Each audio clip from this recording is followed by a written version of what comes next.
Guys, good morning. এখন ঘড়িতে বাজে সকাল 6:10 আর আমরা আজকে যাচ্ছি দক্ষিণেশ্বরে পুজো দিতে। তো সকাল সকাল ঘুম থেকে উঠে গেছি সবাই। আদিও উঠে গেছে, কিন্তু আদি ঘুম এখনো ভাঙেনি, এখনো সেইভাবেই শুয়ে রয়েছে সোফার ওপরে। রেডি হয়ে গেছি আমরা সবাই। তো দক্ষিণেশ্বর যাব, চলো মায়ের কাছে পুজো দিয়ে আসি সকাল সকাল। ওকে চলো। মেট্রো স্টেশনে চলে এসেছি। আসলে এত গরম পড়েছিল বাইরে যে আর বেলার দিকে যাওয়ার কোনো চান্স নিলাম না। সকাল সকাল ভোর ভোর বেরিয়ে গেছি। ফার্স্ট মেট্রোতে আমরা চড়বো, চড়ে আমরা যাব দক্ষিণেশ্বর। চলো, ফার্স্ট মেট্রোতে ফার্স্ট টাইম।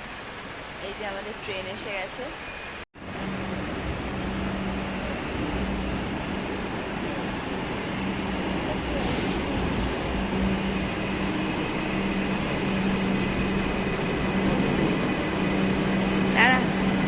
করিস না,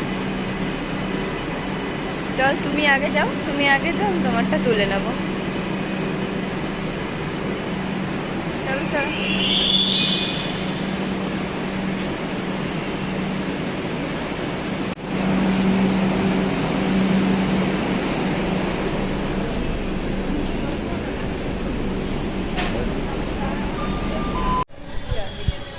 পৌঁছে গেছি আমরা দক্ষিণেশ্বর।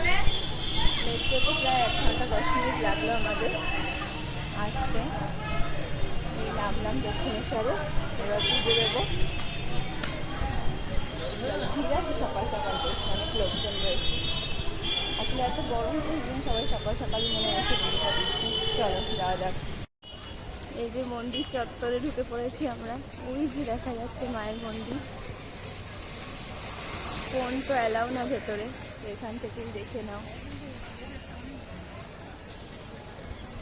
এত সুন্দর লাগে জায়গাটা, সত্যি মন শান্তি হয়ে যায় পুরো। এই যে আদিবাবু চলেছেন।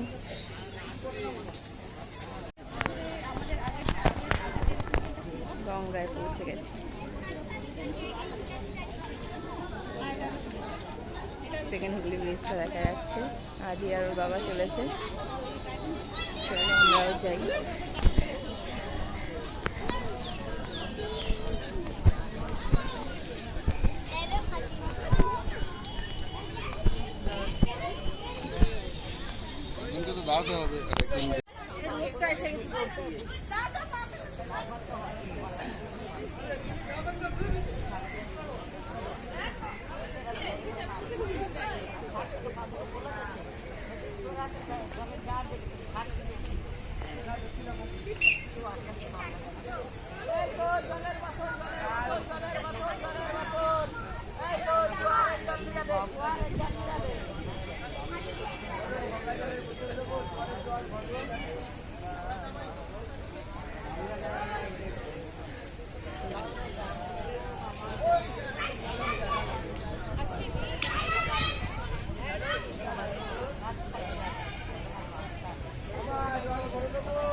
জলটা ভালো আছে, জোয়ারে জোয়ার চলছে, জোয়ারে চলছে।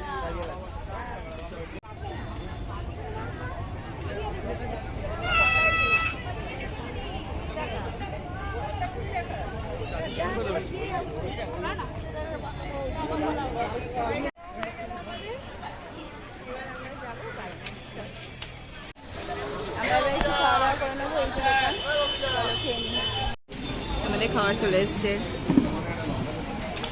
আজ এখন হিঙের কচুরি টেস্ট করবে। করো, টেস্ট করো। গরম, চলো খেয়ে নিয়ে এবার। চলো, আমাদের পুজো দেওয়া কমপ্লিট, খাওয়া দাওয়া কমপ্লিট। এবার আমরা বাড়ি ফিরবো। এই যে আদি এটা কিনে নিয়েছে, একটা ছোটা ভীমের কিচেন। এটা আবার লাইটটা জ্বালায়, লাইটটা দেখো। লাইটটাও জ্বলছে তো। চলো চলো, আবার দেখা হচ্ছে নেক্সট ব্লগে। টাটা।